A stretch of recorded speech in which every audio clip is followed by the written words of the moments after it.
Good morning, Selective Collective. Well, I say that because it is 7 a.m. as I'm filming this. It is freaking early.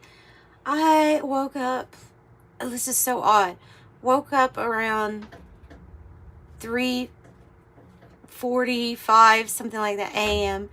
and felt completely rested after, I think I got maybe 5.5 hours of sleep. And completely rested though, could not go back to sleep. And so here I am to give you a morning message as the 3-day readings are out for each sign. So I'll have those up tomorrow. Today I think I will work on that. And if you need some private readings, then just email me in the description box below. So what we're going to do is pull from very different decks.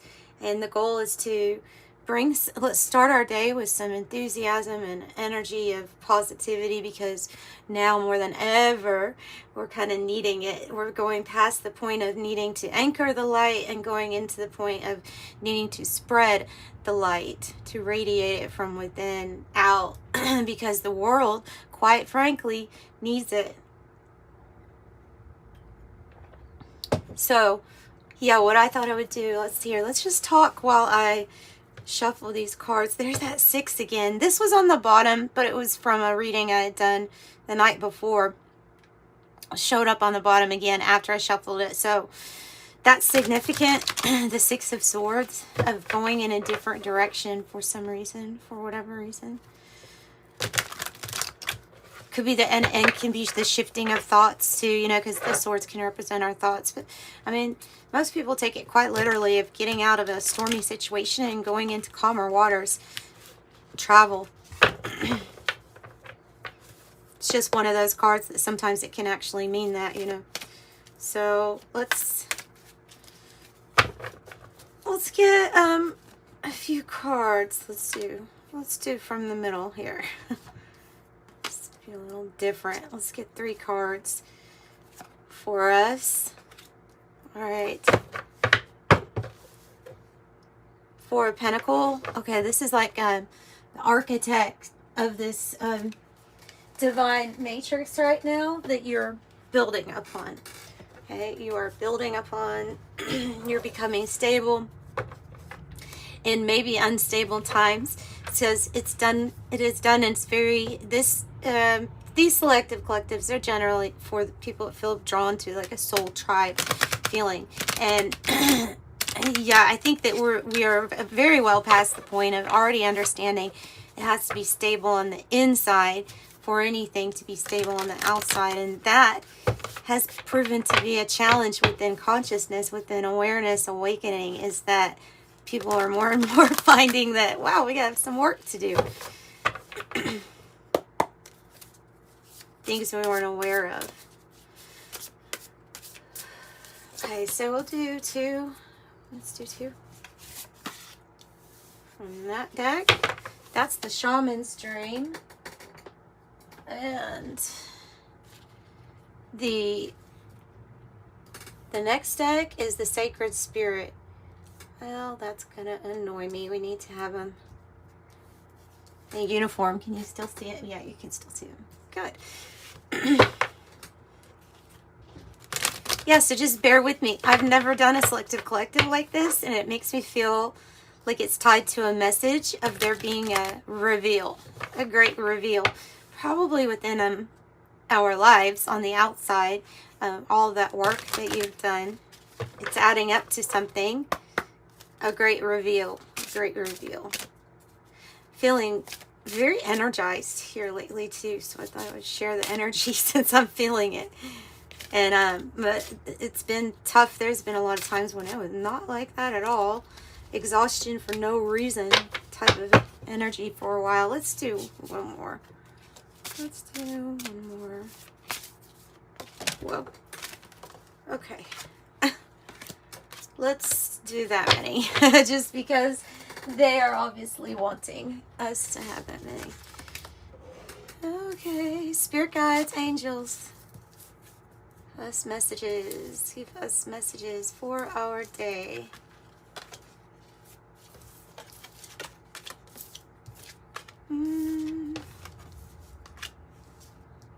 Okay, let's see what we have. The Ten of Cups is starting off our reading, guys. Yes. Yes. The Ten of Cups. That's the hallelujah, you know, of the tarot. It's the hallelujah because it's about reaching this place of that peaceful bliss within yourself. Seek first the kingdom within you, right? And so we find this heaven that's within ourselves. And then this is, to me as a reader, this is when there's a completion on the outside matching the inner work.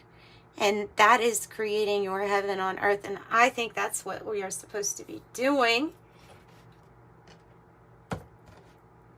I know how it sounds, but I do think that that's how what we're ultimately supposed to be doing with all of this energy, shifts, and light.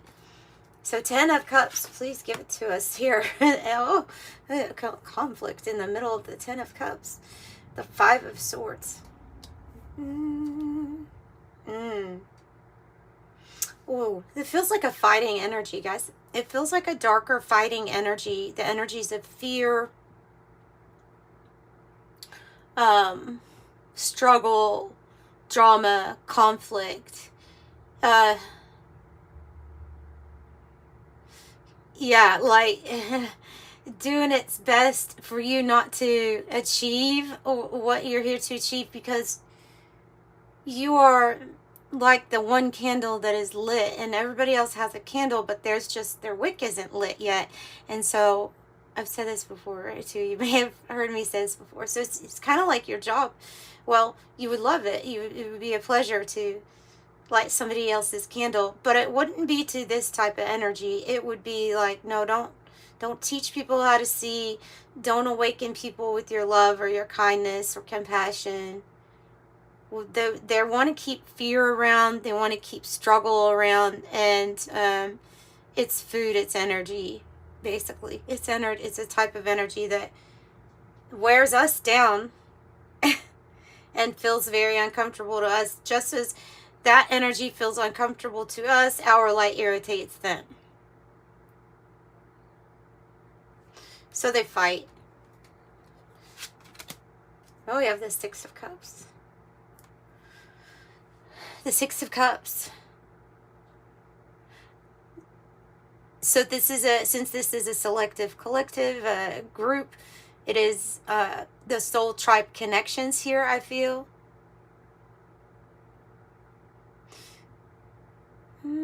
As well as maybe calling in more soulmate connections. People that you've already had a tie with in a different lifetime. Calling them in. For help, for support along the journey, but also to make really good memories, because this is about wanting to make some really good memories. 5 of Swords. Oof. So this is good. This is about the journey, the soul's journey. Okay, your first Shaman's Dream card, 25, is Garden of Venus, Rest and Renewal.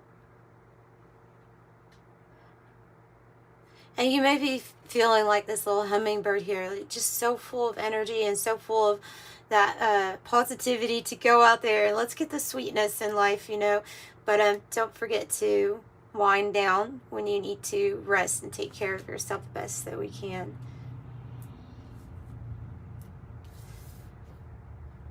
Only then can we truly adequately take care of others, when that's, you know, completed. The healing and restoration within ourselves. So give time for yourself. Oh, wow. And it was number 25. So I have Horseman. It says Herald of Change. Ooh. I don't know, but you know, every time I see this card, I think of the 4 horsemen in the apocalypse, because I'm so familiar with the story of Revelations that, oh my goodness. So every time I think of this, I'm like, which one is it? Does it have fire coming out of it? Or does this one look like death? Because I can tell you why they're here. Oh, no, I hope this is different. This is the Herald of Change. Bringing in change.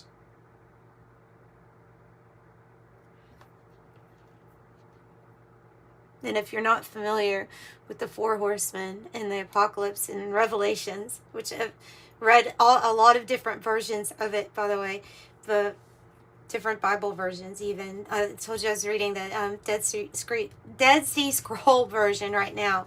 But they're not people you want to invite to the party, you know what I mean?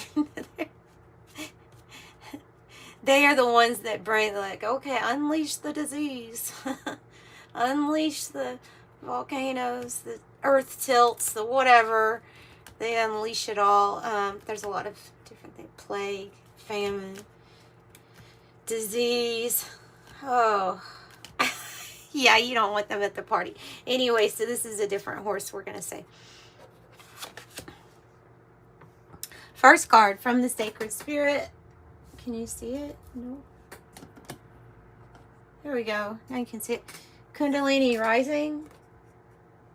Oh, you could see that without it glaring so much on it. Ignite your passion for life. Number 22. Master number 22. So, yeah, that might be the energy and some of the change is this Kundalini rising. Because that would be when things could feel, I was going to say unstable, but not ever really unstable, okay? This energy can, I feel it can cause this Five of Swords to want to fight. And so to stop some sort of change or and from energy from you being able to use your full capacity of energy centers. That would want to stop. It would be kind of like against its agenda, if you get what I'm saying. I'm talking a lot in metaphors here, but so this Kundalini rising could feel like things are, like it would be the fear of things going out of control, more so than that actually happen. The fear of being or feeling like you're going towards something unstable, but I don't think it is. I think it's probably this, the Kundalini rising. Now, depending on how it's initiated, how it gets started, it definitely, I think, makes a big difference as to whether you're going to be able to rest and relax and recharge in between this energy awakening. If it's coming on, I'm just not really a big advocate for plant medicine. Maybe except for cannabis to meditate and things like that, but just not a big fan of the plant medicine that people have been using, DMT and stuff like that, because I feel like it can ignite energies to be woke up like in a forcible way that a person's psyche might not be ready for, and a lot of us aren't ready for. And so this I do feel it's probably something different.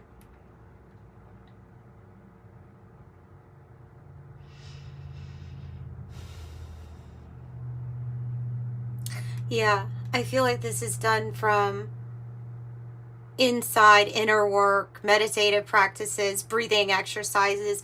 Heck, a person that just really loves nature and makes sure to get outside and walk around, soak up the energy. I think this could come on naturally with the codes that have been provided from and the support from your spirit team.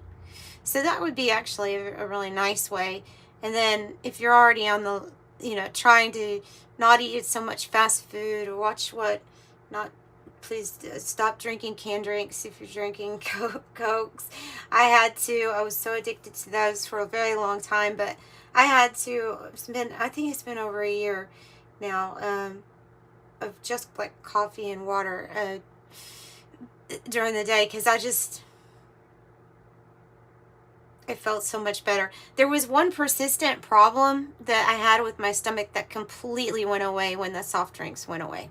And any kind of visceral or belly fat, when I cut sugar out, it went away for the most part. I'm not like lean. You can see I'm not a lean person, but I'm not really like too concerned or worried, because I know that I stay away from as many bad things as possible. That makes your body able to handle this energy. I know I'm rambling a little bit here, but I'm trying to say that you're ready. Then I have 35, spiritual evolution, set your heart free.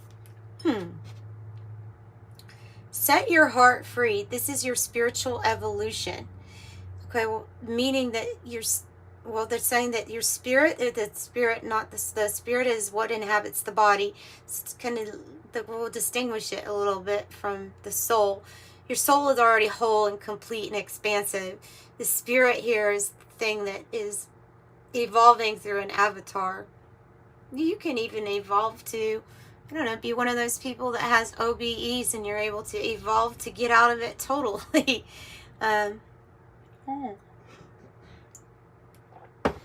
there stories of monks that go into is it a rainbow something? If somebody knows what I'm talking about, let me know. It's where they get into a meditative state and they literally leave their body. And so all that's left is this very preserved, like, body and they meditated themselves to spirit, to the spirit realm. I think it's rainbow something, I think. Rainbow ascension, is that what it is? A rainbow body? I don't know. Lead the way, 23. Light your own path. Light your own path. This is stag spirit, isn't it? This is being the leader. I heard an owl yesterday outside when I was sitting on the lawn chair. It was probably around 7 or 8 at night, and I heard an owl. It only had like one call, but this is wisdom, right? Mindful wisdom. Create inner harmony. Lead the way. Light your own path with the wisdom and the light that you hold within already, that you know you hold within. I have 15, eternal union. New love is forming. New love is forming. And the celestial gatekeeper, timing is critical. I wonder if that has to do with the eternal love. New love is formed, or eternal union. Focused, alert, aware, alert, gentle, maybe. Leader, wisdom. Is that a hawk? Because if that's a hawk, it's also a message from spirit given in a divine way for you. Like, it's a sign that a message is going to come in a divine way for you. Let's see if the animal spirit can tell us a little bit more information here on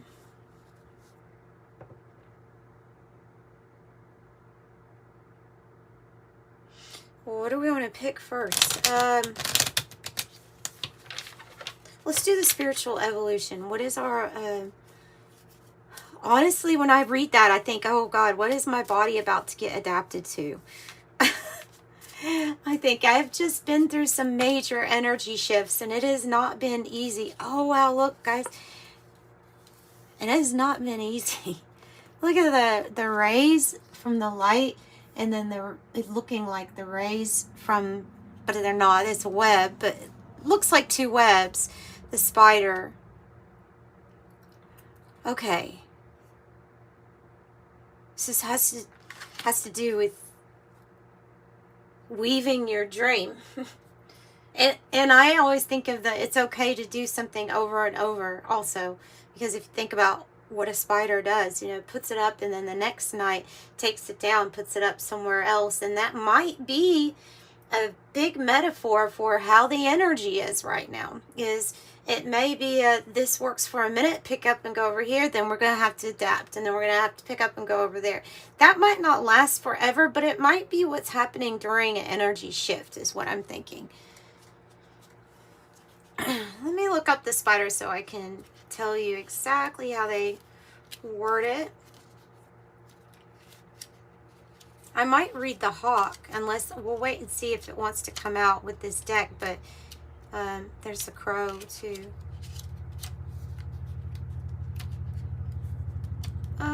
welcome, and thanks for joining me this morning.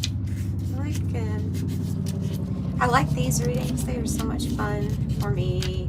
Hopefully fun for you. Come on now. Oh. Never mind. I'm sorry. I won't even tell you what I did. You probably know if you're watching. Creator of prosperity through life's work. Through life's work specifically. Creating prosperity through life's work. That's what they're saying your spirit is doing through this avatar in this day and age. So if you're feeling a pull more than ever to find yourself doing meaningful work and feeling good about what you're doing, well, there's that expression, if you enjoy what you're doing, you'll never work a day in your life. And it's kind of true, you know. It says creator of prosperity through life's work, Dharma. The spider is an ingenious creator. Its greatest gift is weaving the thread of Dharma into a vast, intricate web that supports both the spider and on those around it too, financially and spiritually. It is hard work, but the spider neither becomes tired nor impatient. This card reminds us that creativity is everywhere. Be process-oriented rather than results-oriented, and soon your work becomes like the weaving of a magical, priceless tapestry. Abundance follows. Appreciative, enthusiastic, prosperous, playful, and creativity. So that is how we're evolving. Thank you for the two different deck, but similarity there in the starburst formation. Okay. Why is the Five of Swords here with this in between our Six of Cups and our Ten of Cups? Oh, to take down, to try to, it's trying to cause an imbalance within people's self-confidence, levels of self-confidence, I believe. This is when we're going to have to assert ourselves, stand up for ourselves, and tap into that backbone that we have. Developing confidence, a sense of self, having a spine, moving through discomfort is what it says to bring into balance. This is when the stingray must decide on the old, easy or comfortable or familiar versus the new, which the new might be challenging, uncomfortable, unfamiliar. Pressure from family and friends makes the decision more complicated. Oh, there we go. So this can be you deciding, hey, I'm going to work on my Dharma. I'm going to step into more meaningful work. It might be something you all aren't used to, and that might cause conflict, or they may try to cause conflict. So this energy can manifest in actual people that are maybe wanting you to stick to the old for the sake of, well, at least you're safe, you know, but it's not ever changing anything. So yeah, there's change here with that. Tell me about mindful wisdom. Oh, the bat. Yeah, the end of a chapter. Okay, the unicorn is what came out though for mindful wisdom. This is your crown chakra. Your third eye is highlighted here. I think it's or maybe it's the sixth. Let me make sure. Yes. Okay.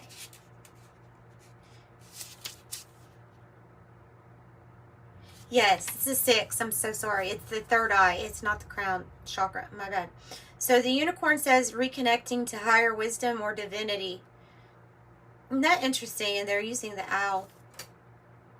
And the owl is in like secret society stuff, or you could say has keeps hidden information that's not necessarily known to all. So you could be getting downloads through that third eye here about this.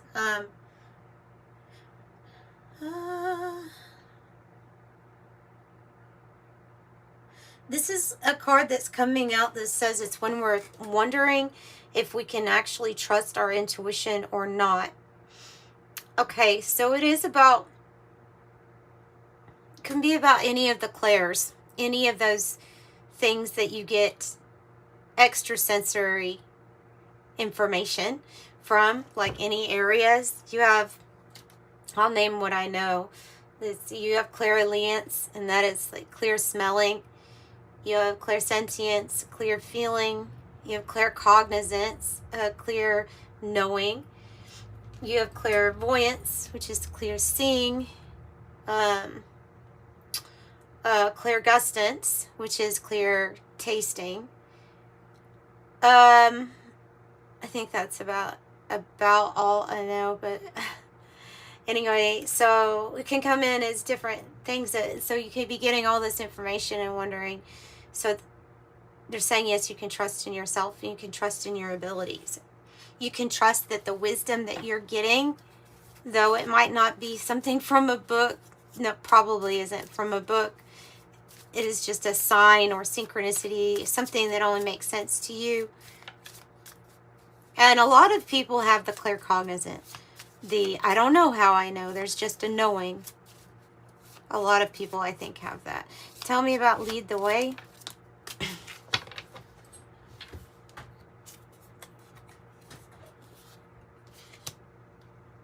And let me clarify. It's a clear knowing of things that you haven't necessarily... there's not a reason you should know the information.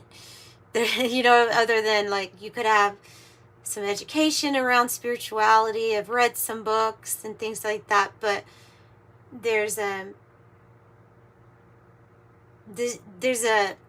what was coming to my mind is like there's something that's saying to me the claircognizant you would be having is valid and true.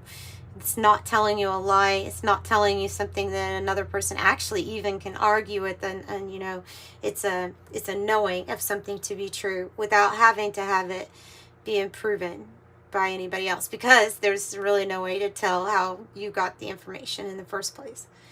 So the horse is great. Another divine feminine here. That's the hardest working card in the deck, and that might be about leading the way through your work.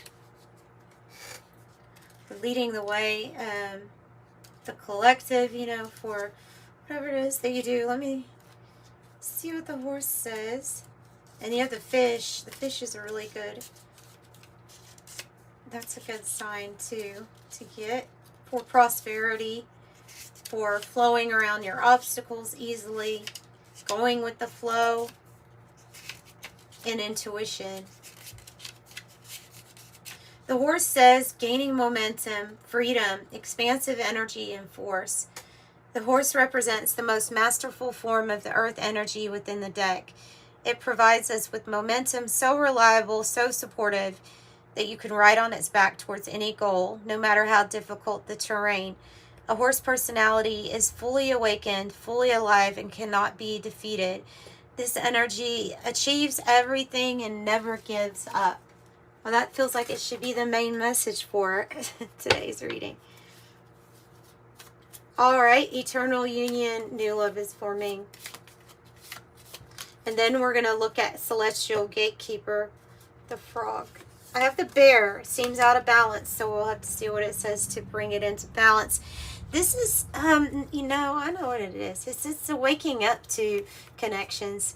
I don't think I have to look in the book. This is about being in like a spiritual hibernation, meaning that there are some relationships that have been not moving forward, or the connection's not even been fully made in the physical yet. It is in the spiritual. Some have not woke up to it, some will, and it's just representing timing of when this is to be woke up or ignited. There's obviously got to be like a big soul tie, a soul purpose. So, okay. I have the fox. Oh, wow. Okay, and they do want me to read from the book for this one because of what it says about the perfect partner.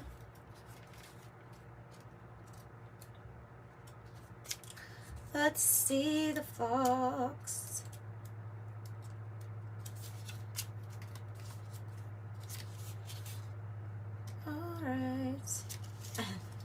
Smart, strong partner or mate, and a wise teacher. Oh, this person, when they come in, is going to be, there's something about them being a partner and a teacher at the same time. Maybe you also, like an exchange of energy, equal exchange. The fox is an enchanting creature with plenty of mystique. Skillful in business, make great teachers. Foxes are the ideal life partners. They commit to relationships for the long term, and their natural charisma keeps things exciting. Fox energy helps us stay true to those most dear. When those cards, when this card appears, expect to connect with those you love. And I think this is a reconnect from a spiritual to a physical. And if you have already found your ideal mate, then obviously then that's already. But for a lot, this is about timing and waking up that timing for this. All right, let's pull a closing card for you all with the White Light Oracle. Garuda. Oh, there's another message about this, I don't know, eagle, raven. Not raven. Did I say raven? Hawk. Why would I say raven? That's an accident. I didn't mean to say that, so maybe there's no coincidence in that too. The raven is associated with life purpose and the life work beginning in Krans Wild Unknown alchemy deck. And magic. You can do magic. You can have anything that you desire. Magic. Alright. Magic. That is magic, isn't it? I like that. We'll read it. So there's a completion in between the two because we have 33 and 43. 33 from the White Light Oracle says Yeshi Sogol 333. That's a very powerful card to get. The number 33 may come into your, or 333 might come into your experience today. Just be mindful of this. It says, you shall overcome all obstacles. Success is imminent, so stay connected to your path no matter what and continue to apply yourself. Allow your spiritual path to support you in all areas of your life. Live by your spiritual beliefs. Seek out the support of your spiritual brothers and sisters for help when needed, but also trust that you are intimately and directly connected to the powerful divine light within. There can be dramatic healing breakthrough when you rely on your spiritual connection. And 43 is Karma of Kutahala. Your sacred soul passion is powerful enough to shift the state of your inner reality and your outer experience. So commit to what truly ignites your heart and do not be dissuaded by anything or anyone. If you are seeking to make a commitment, then do so when it truly connects to your heart. Follow your genuine, meaningful bliss. No matter what appears to you, you shall prevail. You shall arise. And actually, I want to clarify this celestial gatekeeper. I don't know why I didn't, but something's pulling on me. Like it says, it's time. It says timing is critical, and I was like, we need to clarify that. Maybe that's clarification. It's on the cut. It says it's time. It's time for action. Things are fast-tracked, ready to unfold smoothly and quickly. I think that's clarifying it, but we'll do it again. We'll see. Okay, Celestial Gatekeeper, what is the timing card about, please? That's time to release your worry here. I feel like there's a clear yes, and that something's going to be, something is going to happen. Yeah, coming together that's going to be very powerful. Thunderstorm, power, triumph over evil. What else about timing and gatekeeper? The gate is open, they're saying. The gate is open. The veil is much thinner. Eyeglasses, assessment, evaluate options, perspective, awareness, check the details. You also have flamingos. See, now I can't stop going. You have flamingos, soulmates, lovers, union, courtship, dating, attraction, seduce, long-term potential. The diamond that you have been creating of yourself, the headache of pressure that you've had to deal with to become a diamond, the pressure that made you now a precious stone. The person of air, the great mentalist, eloquent, rational, upright, quick-witted, unemotional, controlling, sarcastic, cold, abrupt. It's just somebody's very air-like energy. So intelligent, analytical. Okay, I hope you have a wonderful day. I'm sending you love and light. Bye.